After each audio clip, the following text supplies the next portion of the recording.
देखो अभी ना, दिस इज पेज नंबर 1। ठीक है, ये पेज नंबर 1 है और इस पे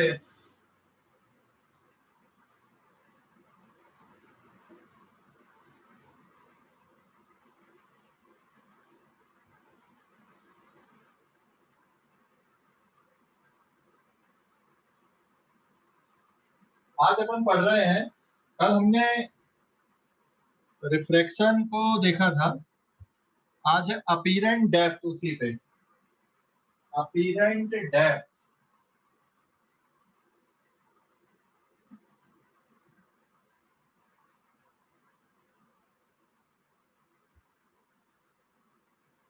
अपीरेंट डेप्थ, ठीक है।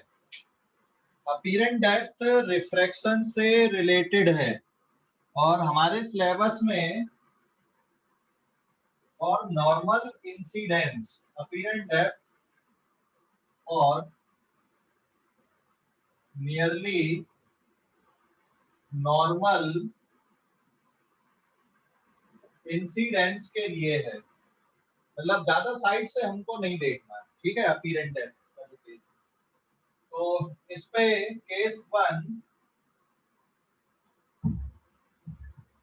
when object in denser medium and observer in rarer medium, object rarer medium, observer rare medium पे और ऑब्जेक्ट डेंसर मीडियम पे है। And suppose this is rare medium and this is the denser medium and nu is refractive index। Nu refractive index है denser medium का rare medium के respect में, ठीक है। डेंसर मीडियम का रेयर मीडियम के रिस्पेक्ट में nu is the refractive index, ठीक है। यहाँ पे अपन लिख दे रहे हैं nu is equal to refractive index of, this is refractive index of denser medium with respect to rarer medium। rarer medium के रिस्पेक्ट में म्यू डेंसर मीडियम का रिफ्रैक्टिव इंडेक्स। अब सपोज ऑब्जेक्ट यहाँ कहीं पर है, this is the position of object, ये denser medium है और यहाँ कहीं पे मान लो ऑब्जेक्ट है, this is the position of object. तो सबसे पहले आप रे डायग्राम बनाओगे, तो एक रे ऑफ लाइट अगर ये सीधी सीधी आएगी तो ये तो सीधी चली जाएगी बिना डेविएशन के। अगर एंगल ऑफ इंसिडेंस 0 डिग्री का है तो एंगल ऑफ रिफ्लेक्शन भी 0 डिग्री का आएगा। तो ये जो रे ऑफ लाइट है ये सीधी सीधी चली जाएगी यहाँ पर से।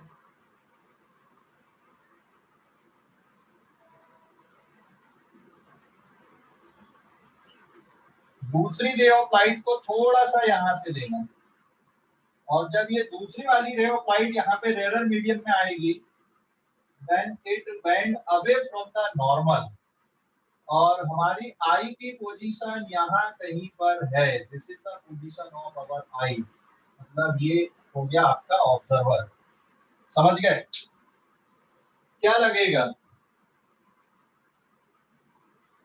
जो सेकंड वाली रे है जिसको हमने बेंड किया है, इसको आप थोड़ा सा पीछे प्रोड्यूस करो। इस सेकंड वाली रे को आप थोड़ा सा यहाँ तक अगर प्रोड्यूस करते हैं,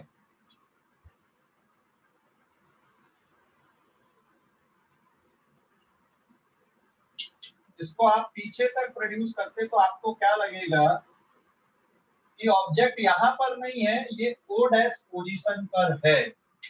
मतलब इमेज कहाँ पर बनेगी, इस पोजीशन पे आपको लगेगा कि इमेज बन रही है, this is the position of image. तो ये हो गया ऑब्जेक्ट और ये बन गई यहाँ पर इमेज। ऑब्जेक्ट कितनी डेप्थ पे था, this height is equals to H, surface से ये एच हाइट पे है और इसकी जो इमेज बन रही है, this is the position of image इस ऑब्जेक्ट की, ये कितनी हाइट पे बन रहा है, that is H A apparent, मैंने एच अपीरेंट लिख दिया, और ये जो हाइट है दिस इज एच रियल। तो हमें ये लगेगा यहां से देखने पे, इस ऑब्जर्वर को ये लगेगा कि इसकी इमेज यहाँ पर है, एक्चुअल में ऑब्जेक्ट यहाँ है बट अपीरेंट यहाँ पे देखेगी, तो हमें ये लगेगा ऊपर से देखने पे कि भाई अपीरेंट डेप्थ ये है, this is the apparent depth. आप जैसे नदी पे गए या फिर पूल पे गए और बहुत साफ पानी भरा हुआ वहां पे बिल्कुल क्रिस्टल क्लियर, और उसके तली को देखो, या सबसे अच्छा एग्जांपल है, आप बकेट में पानी भर लो, साफ पानी, और ऊपर से अगर आप देखोगे तो जो बकेट का बेस होता है ऐसा लगता है कि यार ये ऊपर कैसे उठा हुआ है। और एक और एग्जांपल आप कर सकते हो, ठीक है,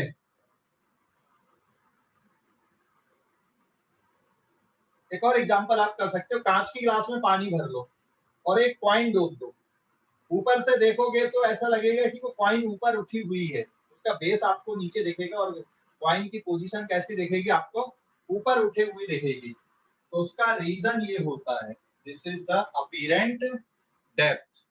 तो मैं विदाउट प्रूफ अगर यहाँ पे लिखूं, तो जो फार्मूला है विदाउट प्रूफ, एच अपीरेंट किसके इक्वल आएगा, H apparent is equal to H real divided by mu, H real divided by mu, this is the apparent depth. और जो शिफ्ट हो रही है इसकी पोजीशन पे इतना, यहां से लेकर यहां तक D, and shift in position, shift in position will be given by D. इसको कैसे कैलकुलेट करोगे, shift is equal to H real minus H apparent, so this is h real minus h real upon mu, so shifting position will be given by h real into 1 minus 1 upon mu, this is the shifting position। तो ये इतना यहाँ से shifted दिखेगा, ऐसा लगेगा इतना ऊपर उठा हुआ है। तो shifting position is given by this equation and h apparent is given by this equation, h real divided by mu कर दो, तो अपीरेंट डेप्थ यहाँ पर मिल जाएगी। तो this is the case one. अब मैं इसका प्रूफ बता देता हूँ आपको, ठीक है, अभी आप लोग इस पेज का स्क्रीनशॉट ले लो, इस पेज का स्क्रीनशॉट ले लो, फिर प्रूफ बता रहा हूँ। इस पेज का स्क्रीनशॉट ले लो पहले, इस पेज का स्क्रीनशॉट ले लो, ले लिए सर, ले लिए,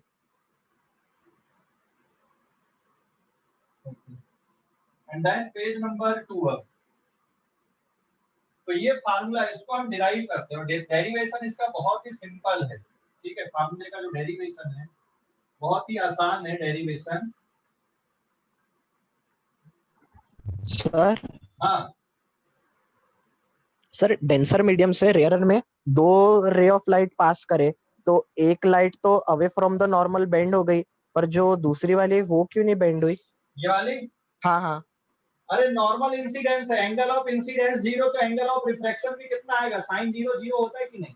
तो अगर हाँ नॉर्मल इंसिडेंट होता है जब कोई रे ऑफ लाइट बिल्कुल सीधी नॉर्मली जाती है सरफेस पे या ट्रांसमिट होती है, तो उसमें डेविएशन नहीं होता है, समझ गए। हाँ सर।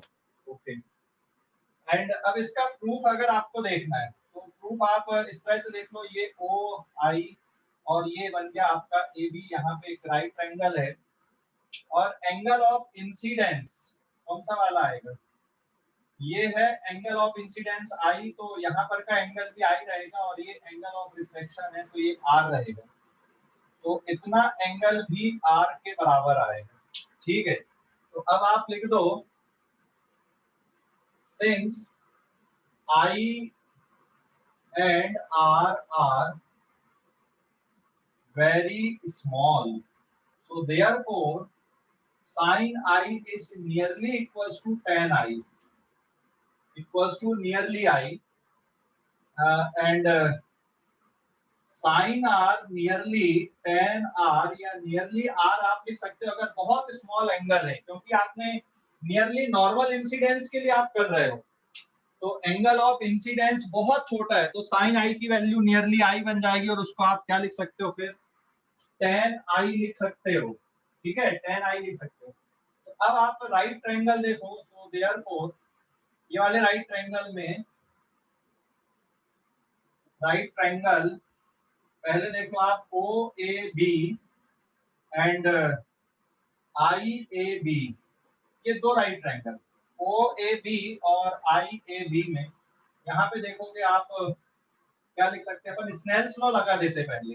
स्नेल्स लॉ अगर लगाओगे, देखो इस मीडियम का रिफ्रैक्टिव इंडेक्स है म्यू और इसका क्या मान लोगे 1, तो mu into sine I equals to 1 into sine R, and this equation can be written as mu into I equals to R, and this equation can be written as mu into I की जगह पे आप tan I लिख सकते हो and equals to tan R आप लिख सकते हो, नियरली है ना, दिस इज नियरली इक्वेशन है। तो mu into tan I किसके बराबर, यहाँ पे tan I ये देखो परपेंडिकुलर अपॉन बेस, तो that is equals to AB divided by base हो गया ये, दैट इज H रियल, और फिर ये tan R मतलब again it is AB divided bye H apparent, तो AB कैंसिल आउट हो गया यहाँ पर, and H apparent will be given bye H real upon mu. तो ये प्रूफ कर दिया मैंने, यहाँ पे छोटा सा प्रूफ है 2-3 लाइन का, देखो प्रूफ को कैसे किया हमने।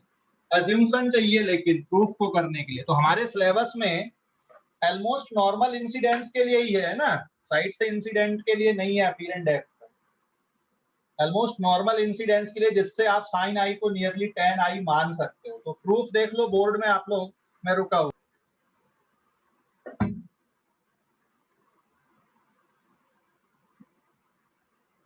Next page number 3,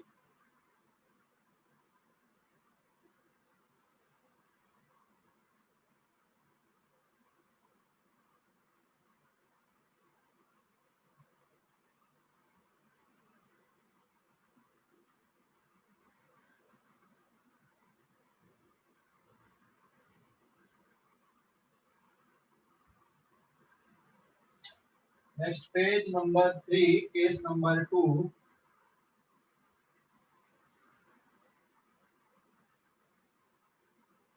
case 2। यहाँ पे ऑब्जेक्ट रेयर मीडियम पे है, object in rare medium and observer in denser medium.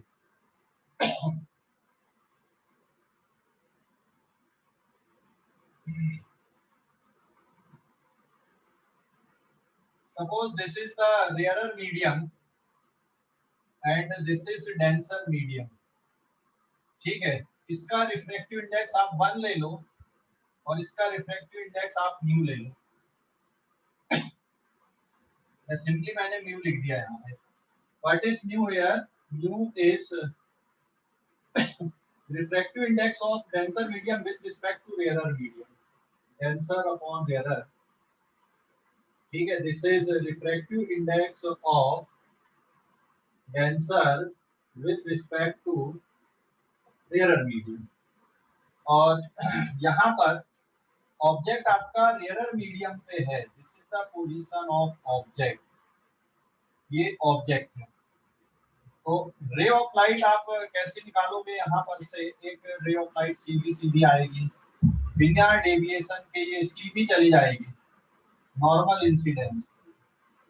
दूसरी रे ऑफ लाइट आप ऐसी निकालोगे, जब ये यहाँ पर आएगी डेंसर मीडियम में, तो it bend towards the normal, और आपको ऐसा लगेगा, ये वाली लाइन तो सीधी आ गई यहाँ से, ये ऐसा लगेगा कि कहीं यहाँ पर थोड़ा ऊपर से आ रही है।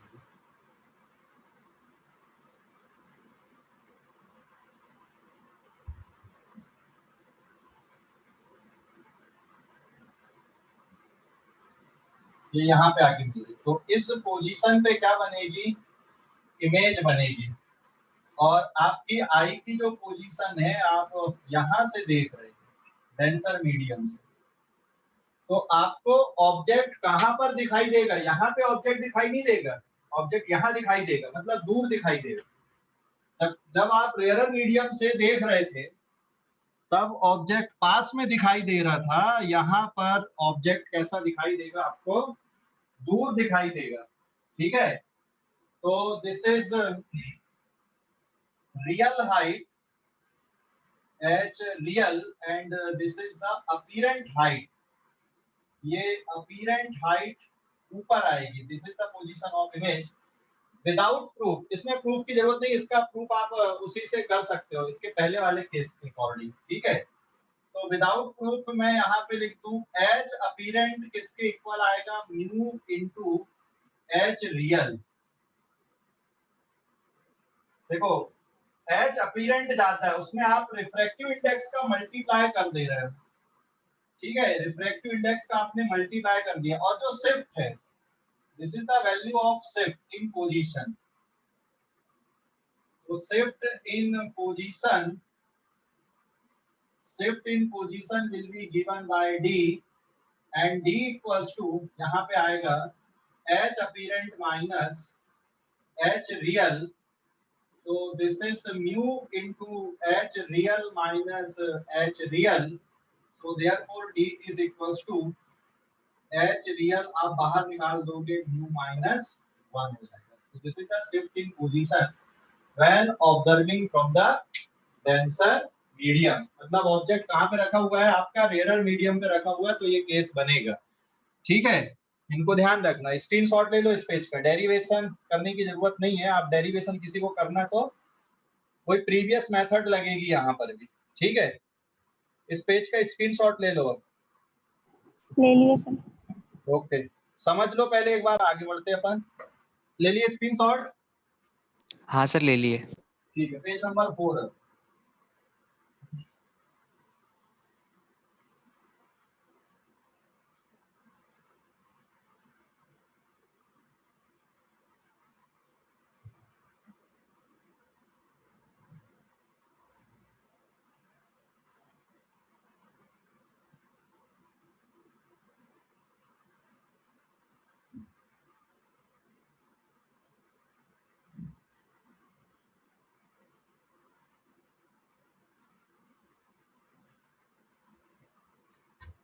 नाउ पेज नंबर 4 एक एग्जांपल हम देख रहे हैं। इसपे यहाँ पे वाटर मीडियम है, this is water and this is air. तो refractive index of water with respect to air is mu. ठीक है, और यहाँ पर एक फिश है, this is the position of fish, और ये यहाँ पे कितने डिस्टेंस पे है? ये x। इसी के जस्ट ऊपर y डिस्टेंस पे एक वर्ड है। ठीक है, y डिस्टेंस पे वर्ड है, और ये फिश है। तो बर्ड जब फिश को देखेगी तो वो कितनी दूर दिखाई देगी, और फिश जब बर्ड को देखेगी तो वो कितनी दूर दिखाई देगी? So distance of fish as observe by bird कितना आएगा? Now distance of fish as observe by bird. अगर ये बर्ड फिश को देख रही है तो कितने डिस्टेंस पे देखेगी? Distance of fish as observe by bird is equals to, ये वाला डिस्टेंस तो एक्चुअल दिखाई देगा y, लेकिन ये अपीरेंट डेप्थ इसको दिखाई देगी यहाँ से। मतलब इसको जो फिश है थोड़ी ऊपर उठी हुई दिखाई देगी, मतलब ये यहाँ कहीं पे इसको फिश की पोजीशन नजर आएगी, है ना? दिस इज f डैश, ये इसकी इमेज बनेगी यहाँ पे, और ये कितने डिस्टेंस पे बनेगी? x upon mu. तो यहाँ पे क्या बन जाएगा? This is given by x upon mu. समझ गए? हेलो, समझ गए या नहीं? हाँ सर। ओके, अब फिश अगर देखेगी तो बर्ड इसको और ऊपर दिखाई देगी। अभी ये y डिस्टेंस से यहाँ कहीं पर दिखाई देगी, this is the image of bird किसके लिए, फिश के लिए, image of fish for bird, है ना, और ये image of bird for fish, fish के लिए इसकी इमेज ऊपर दिखाई देगी, and this is equals to mu Y, है ना। सो नाउ सेकंड पार्ट आएगा इसके कैलकुलेशन का, that is distance of bird as observed by fish. So this is a distance of bird as observed by fish. ये वाला जो distance है fish को दैट इज x, लेकिन ये वाला जो डिस्टेंस है वो अलग दिखाई देगा, दैट इज म्यू वाई। समझ गए, समझ गए या नहीं? हेलो, समझ यस गए या सर। नहीं? ओके सर हाँ बोलो अभी। सर नॉर्मल इंसिडेंस है तो फिर ये शिफ्ट क्यों हुआ? क्या बेटा? नॉर्मल इंसिडेंस है ना, तो फिर ये शिफ्ट बेटा क्यों हुआ? नियरली नॉर्मल इंसिडेंस होता है, ऐसा थोड़ी होता है कि आई पे एक ही रेज आती है, थोड़ी आसपास से आती है ना। ये तो कैलकुलेशन करने के लिए मैंने एक्सप्लेन किया, ठीक है, समझ गए? यस। ओके, थोड़ा तो जाएगी ना डिफरेंस होके, नियरली नॉर्मल इंसिडेंस मतलब एंगल 5-7 डिग्री तक होना चाहिए, बस उसके लिए।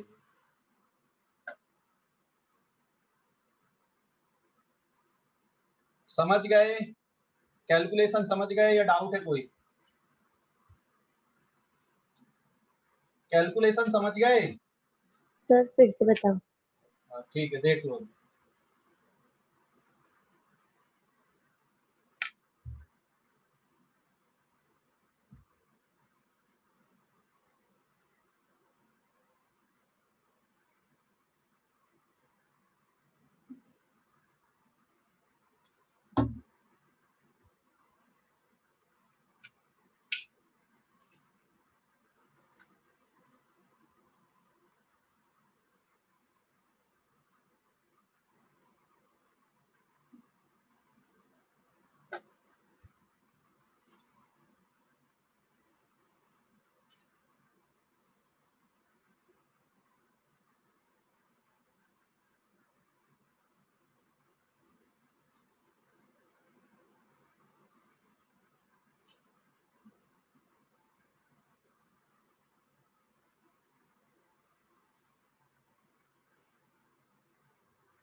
हो गया? अभी ले लो स्क्रीनशॉट, ले लो जल्दी से, देख लिए? हो गया स्क्रीनशॉट इस पेज का, page number 5, very important. Velocity कैसी दिखेंगे इनको?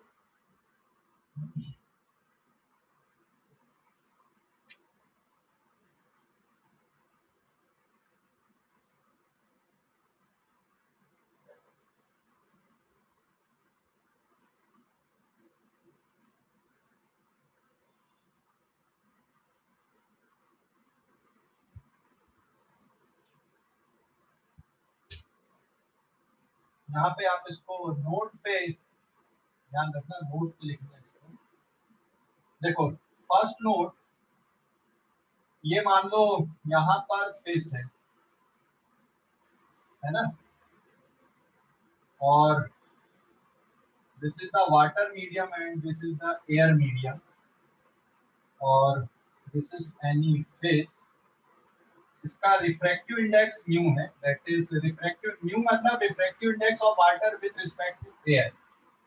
और मान लो ये मूव कर रही है, वैसे ये जो फिश है इसकी कुछ वेलोसिटी है, that is equals to suppose 4 metre per second, this is the velocity of fish.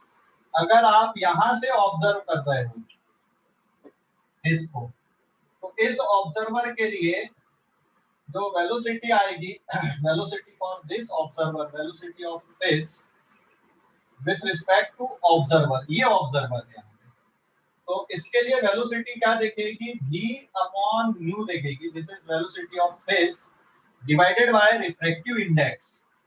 तो मान लो वाटर का रिफ्रैक्टिव इंडेक्स 4/3 है, और इसको मैं थोड़ा चेंज कर देता हूं, that is equal to 5 metre per second. तो इसको जो वेलोसिटी ऑब्जर्व होगी, इस ऑब्जर्वर की velocity of fish with respect to observer is velocity of fish divided by mu, क्योंकि मीडियम चेंज हो गया है और यहाँ पे इसकी velocity 5 metre per second divided by this is 4/3, तो 15/4 मीटर पर सेकेंड लगेगी यहाँ से देखने पे। समझ गए या नहीं? समझ गए? अरे समझ गए? लेकिन अगर इसी मीडियम में कोई ऑब्जर्वर है तो फिर जो रिफ्रैक्टिव इंडेक्स का रोल नहीं आएगा। मीडियम अगर चेंज होता है तो फिर आपको इस तरह से देखना है, इस तरह से लिखना है। एंड दूसरा केस इस पे, सेकंड केस ये है कि अगर मान लो यहाँ पे कोई बर्ड है, दिस इज एनी बर्ड, और ये इसकी कुछ वेलोसिटी है, this is the velocity of bird, suppose it is 10 metre per second, ठीक है, और आप इसको यहाँ से देख रहे हो, this is in air medium, this is the water medium. अगर आप यहाँ से देखोगे इसको वर्ड को, refractive index of water with respect to air is mu, and mu suppose 4/3 है। आप यहाँ से देख रहे हो डेंसर मीडियम से, आप हो सकते हो, फिश हो सकती, कोई भी हो सकता है। तो इस ऑब्जर्वर के लिए, और this observer and this is the observer here, इस ऑब्जर्वर के लिए फिश की जो वेलोसिटी आएगी, velocity of bird for the observer, इस ऑब्जर्वर के लिए जो वेलोसिटी आएगी वो किसके बराबर रहेगी? Mu times refractive index medium का हो गया, mu times velocity of bird, ठीक है। So this is equals to 4/3 into 10 equals to 40/3 metre per second, ये आएगी। समझ गए? और ये फार्मूला सीधे सीधे आ गए। यहाँ पे आप अपीरेंट डेप्थ के लिए फार्मूला लिखते थे और उसी को डिफरेंशिएट करके आपने निकाला है। यहाँ पे आप अपीरेंट डेप्थ का फार्मूला क्या लिखते थे? दिस इज एच, इस ऑब्जर्वर के लिए जो अपीरेंट डेप्थ आएगी that is mu into H, differentiate कर दो तो वेलोसिटी का टर्म बन जाता है। समझ गए या नहीं? तो ये ध्यान रखना आपको, अगर आप रेयर मीडियम पे हो और डेंसर मीडियम के ऑब्जेक्ट को आप व्यू कर रहे हो, उसकी वेलोसिटी आप देख रहे हो, तो फिर फर्स्ट वाला केस हो गया, और आप डेंसर मीडियम पे हो, रेयर मीडियम के ऑब्जेक्ट की वेलोसिटी को आप देख रहे हो, तो रिफ्रैक्टिव इंडेक्स से क्या करना, वहां पे मल्टीप्लाई करना है। समझ गए? अरे समझ गए कॉन्सेप्ट या नहीं? हेलो, समझ गए सर। ओके। अभी इस पेज का स्क्रीनशॉट लो, आपको इस पेज का स्क्रीनशॉट ले लो जल्दी से, पेज नंबर ले 5। लिया सर। हाँ। अब एक क्वेश्चन अपन देखते हैं यहाँ पे। हाँ, पेज नंबर 6 एक क्वेश्चन हम देख रहे हैं।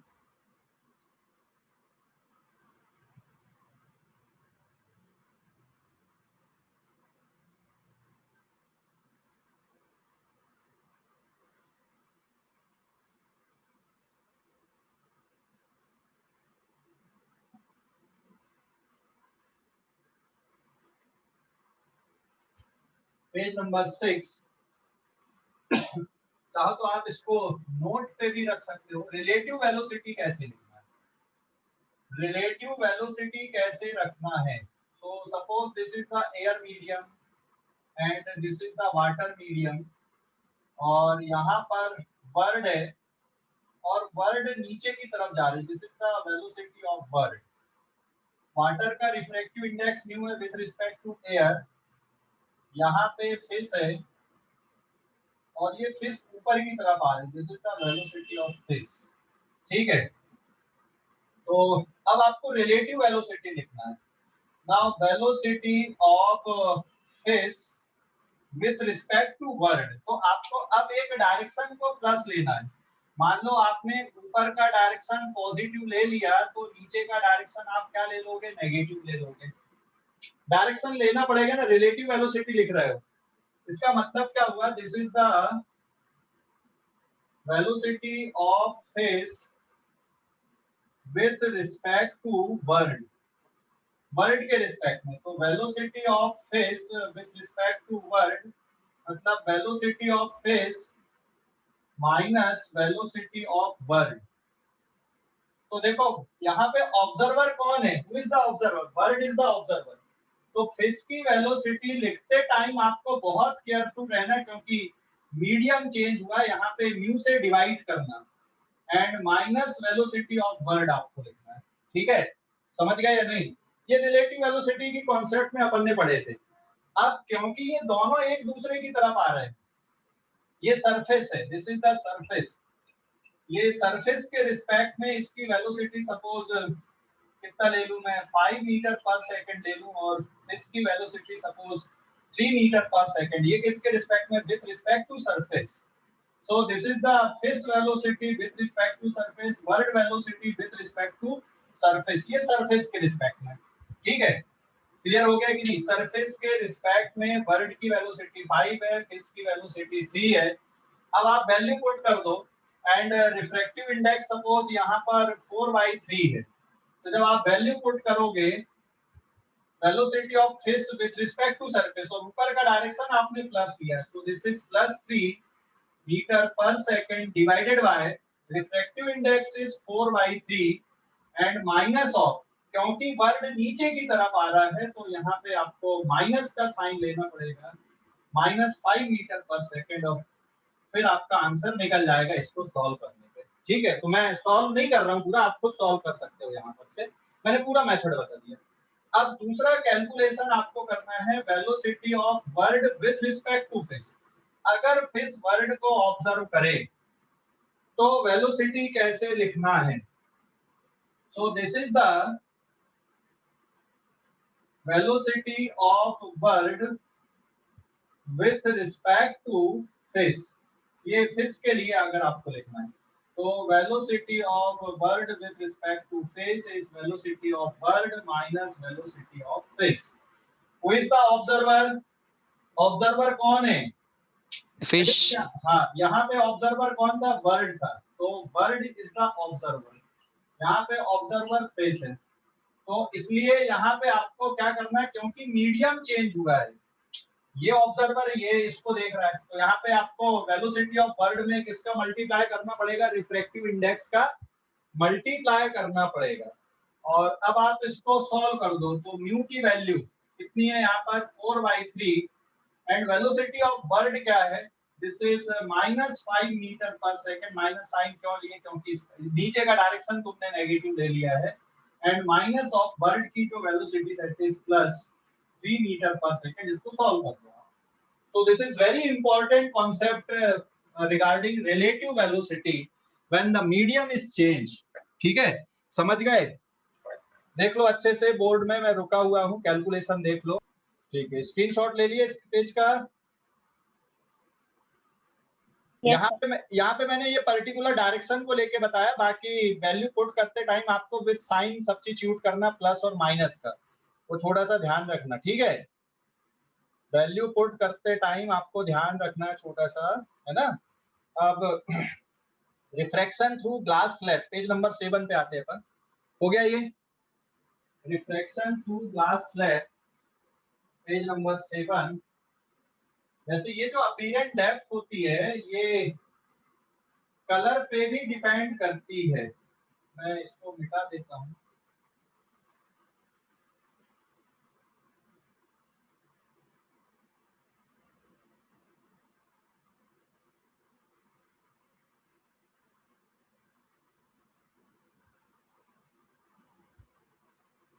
Page number 7, and again there is some note here. Since refractive index is inversely proportional to wavelength, refractive index wavelength के inversely proportional होता है, ध्यान रखना। ठीक है, absolute refractive index हम बोल रहे हैं यहाँ पे। This implies that refractive index for violet color, अगर यहाँ violet color है तो wavelength कम है, is less than violet colour के लिए वेवलेंथ कम, रेड कलर के लिए वेवलेंथ ज्यादा। तो रेड कलर का रिफ्रैक्टिव इंडेक्स वायलेट कलर के रिफ्रैक्टिव इंडेक्स से कम होता है। R for red and B for violet. ये this is for red and this is for violet. समझ गए? तो रिफ्रैक्टिव इंडेक्स कलर पे भी डिपेंड करता है। कलर ऑफ लाइट, अलग अलग कलर अगर आप ले रहे हैं तो फिर ये अलग अलग दिखेंगे। अगर मान लो यहाँ पर एक ग्लास स्लैब मैंने ले लिया, this is any glass slab, आप चाहो तो क्वेश्चन भी समझ सकते हैं कि भाई ये क्वेश्चन है। यहाँ पे मान लो आपने एक ग्लास स्लैब लिया और इनको रख दिए आपने, और यहाँ पर आपने मान लो अलग अलग कलर के लेटर लिख दिए विद योर, ये इस तरह के अलग अलग कलर के लेटर, अलग अलग कलर वाले लेटर आपने यहाँ पे नीचे जमा दिए। This is any glass slab, और इस ग्लास स्लैब की थिकनेस T है, this is the thickness of glass slab, और ये क्या है यहाँ पे, दिस इज ग्लास स्लैब। अगर आप ऊपर से देखते हो, ये आप ऊपर से देख रहे हो, तो सबसे ऊपर कौन सा लेटर उठा हुआ दिखाई देगा और सबसे नीचे कौन सा लेटर रहेगा? सबसे ऊपर कौन सा लेटर ऊपर उठा हुआ दिखाई देगा और सबसे नीचे कौन सा लेटर रहेगा? समझ गए क्वेश्चन? समझ गए? आप ये ऑब्जर्वर बन गए, दिस इज, आप ये हो ऑब्जर्वर, और ये लेटर लिख दिया आपने विवग्योर। विवग्योर का मतलब, भी मतलब वायलेट कलर का ही चाहिए, बी मतलब ब्लू कलर का ही चाहिए, आर मतलब रेड कलर का ही चाहिए, और आप ऊपर से देखोगे तो सबसे ऊपर उठा हुआ कौन सा दिखाई देगा?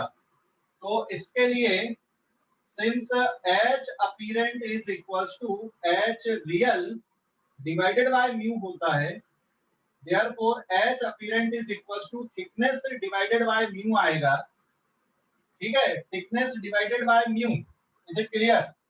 जिसके लिए रिफ्रैक्टिव इंडेक्स सबसे कम होगा उसकी अपीरेंट डेप्थ क्या होगी? कौन से कलर की अपीरेंट डेप्थ ज्यादा आएगी? Apparent depth for red colour, क्योंकि रिफ्रैक्टिव इंडेक्स कम है तो अपीरेंट डेप्थ ज्यादा आएगी किसके कंपैरिजन में? वायलेट कलर के कंपैरिजन में। समझ गए? वायलेट कलर की अपीरेंट डेप्थ कम रहेगी क्योंकि रिफ्रैक्टिव इंडेक्स ज्यादा है। तो ज्यादा कौन सा उठा हुआ दिखाई देगा? अगर आप इनकी इमेज ऑब्जर्व करोगे तो ये इमेज आपको कुछ ऐसी दिखाई देंगी, यहाँ पर वायलेट कलर, यहाँ पे आपको इंडिगो, यहाँ पे ब्लू, यहाँ पे ग्रीन, ठीक है, ये फिर यहाँ कहीं पे आपको रेड कलर दिखाई देगा। तो ये वायलेट कलर के लिए अपीरेंट डेप्थ है और ये रेड कलर के लिए, this is apparent depth for red colour and this is apparent depth for violet colour, और सीक्वेंस यही वाली फॉलो होगी, यही सीक्वेंस यहाँ पे फॉलो होगी, ये मैंने वहां पे प्रूव करके बताया। तो सबसे ज्यादा शिफ्ट कौन हो रहा है? Which is more shifted? Violet colour is more shifted than red colour. समझ गए? अरे समझ गए या नहीं? ध्यान देना इस पे, बहुत इंपॉर्टेंट है। समझ गए? हेलो, स्क्रीनशॉट लो इस पेज का जल्दी से, इस पेज का स्क्रीनशॉट ले लो।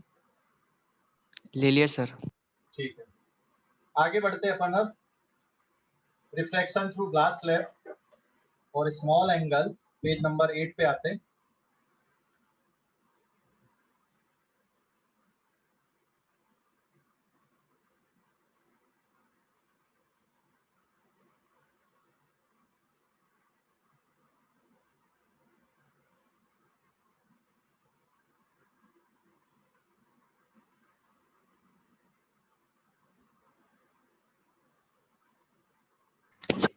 सर हाँ सर जैसे हमने एक बॉटल में केरोसिन डाल दिया और एक पानी डाल दिया, तो हाँ। उसमें हम अगर कोई ऑब्जेक्ट केरोसिन में है और कोई ऑब्जेक्ट वाटर में है और वो मूव कर रहा है, तो उसके लिए फिर वेलोसिटी की इक्वेशन कैसी बनेगी? फिर समझा नहीं मैं क्या बोल रहा था।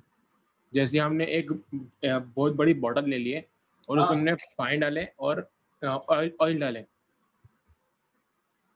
वहां पे ना ये फिर मल्टीपल लेयर वाले कॉन्सेप्ट आती है, चलो वो भी बता देता हूँ पहले। बट उसमें वेलोसिटी वाले question little bit very difficult, आपको उस पे नहीं जाना, उतना नहीं सोचना है। बट मल्टीपल लेयर के लिए बता देता हूँ। जैसे यहाँ पे 2-3 मीडियम हमने लिए, ये मान लो आपने 3 मीडियम लिए यहाँ पे, ठीक है, और ये सपोज रेयर मीडियम है सभी के रिस्पेक्ट में, सपोज मैंने ये एयर ले लिया, this is 1 medium, this is 2, this is 3 and this is 4, मतलब इसका refractive index mu2 with respect to 1, mu3 with respect to 1, mu4 with respect to 1, ठीक है। और इनकी जो थिकनेस है, सपोज ये कितना ले लिया, आप यहाँ से देख रहे हैं, या फिर इसको फर्स्ट मीडियम ले लो, this is first medium, this is second medium, this is third medium. तो refractive index of first medium with respect to air, refractive index of second medium with respect to air, from third medium with respect to air. और अगर मान लो आपने object यहाँ पे रखा हुआ है, ठीक है, तो जो और आप यहाँ से ऑब्जर्व कर रहे हैं, मैं रे डायग्राम नहीं बना रहा हूँ, वेरी कॉम्प्लिकेटेड है। दिस इज थिकनेस T1, इसकी थिकनेस T2, इसकी थिकनेस आपकी हो जाएगी T3, है ना, ये अलग अलग है और इसके रिस्पेक्ट में सभी के रिफ्रैक्टिव इंडेक्स दिए हुए। ऑब्जेक्ट यहाँ पे रखा हुआ और यहाँ से आप देख रहे हैं, तो जो नेट अपीरेंट आएगा, apparent thickness will be T1 upon μ1 A plus T2 upon μ2 A plus T3 upon μ3 A। ये इस तरह से फार्मूला चलेगा, समझ गए या नहीं? समझ गए? और इसको आप तीनों की थिकनेस लिख दो, T1 plus T2 plus T3 divided by लिख दो mu equivalent with respect to air. और इनको सॉल्व करके इन तीनों का इक्विवेलेंट रिफ्रैक्टिव इंडेक्स भी आप यहाँ पर से निकाल सकते हो, क्योंकि भाई total thickness T1 plus T2 plus T3 है और ये इक्विवेलेंट रिफ्रैक्टिव इंडेक्स आपने लिख दिया। तो अपीरेंट आपको इस तरह से कैलकुलेट करना है। और टोटल शिफ्ट कैसे आएगी? Now total apparent shift in position of object, ये कैसे निकालोगे? D equals to D1 plus D2 plus D3। तो D1 मतलब आएगा T1 into 1 minus 1 upon μ1 plus T2 into 1 minus 1 upon μ2 plus T3 into 1 minus 1 upon μ3। तो total shift आप इस तरह से कर सकते हो अगर मल्टीपल मीडियम दिए हुए और पैरेलल हैं तो। नॉन पैरेलल मीडियम के लिए बहुत डिफिकल्ट केस बन जाएगा, वो करने की जरूरत नहीं है, ठीक है। फिर तो ऐसे अननेसेसरी के कितने भी केस आप बना सकते हो, बट ये पैरेलल मीडियम जिनके लिए आप कैलकुलेशन कर सकते हो वही रहता है, ठीक है। अभी इस पेज का स्क्रीनशॉट ले लो आप लोग, पेज नंबर 8। समझ गए इतना मल्टीपल मीडियम के लिए? सर वो इक्विवेलेंट कैसे निकालना है? इक्विवेलेंट का मतलब हो गया आप दोनों इक्वेशन को इक्वेट कर लेना, T1 upon μ1 plus T2 upon μ2 plus T3 upon μ3 equals to T1 plus T2 plus T3 divided by mu equivalent. हो गया, समझ गए? अरे समझ गया कि नहीं? वो दो इक्वेशन को इक्वेट कर लेना बेटा, फर्स्ट और सेकंड वाली, ठीक है? हाँ सर। ओके, तो मल्टीपल मीडियम अगर होते तो फिर इस तरह से करना है। अभी ले लो